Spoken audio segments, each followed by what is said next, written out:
Introduction. Hey, Jackie, look at this. It looks like a ball, but it's not a real ball. Then what is this? Harry, this is a shadow of a football. It is formed because the football has blocked the sun's light. So now let us learn more about shadow and its formation.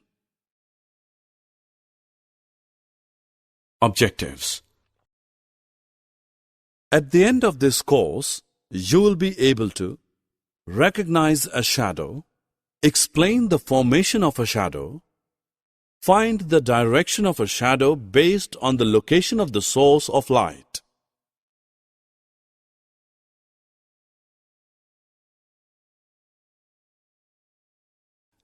Hi friends, at first let's discuss what a shadow is. Actually, a shadow is an area of darkness which is formed when the light is blocked by an object. You'll be surprised to know that the direction of the shadow changes with the changes in the direction of the source of the light. For example, shadow of these trees changes as the sun moves from east to west during the day. During all day, sometimes it becomes long and sometimes short. Let's see how this happens. As we all know that the sun rises in the east.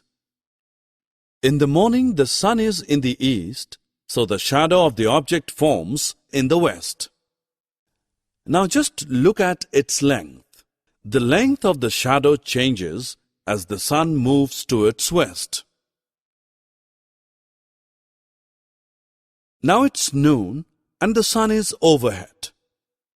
Did you notice the shadow of this tree? The shadow of the tree now becomes small. Friends, as we all know that sun sets in west, hence in the evening, the shadow of the object forms in the east. So friends, we notice that as the sun changes its position, the length of the shadow of an object also changes. Hey friends, did you notice one more thing?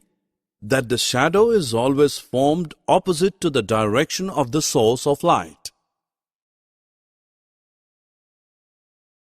Summary. Now friends, let's summarize what we have learned.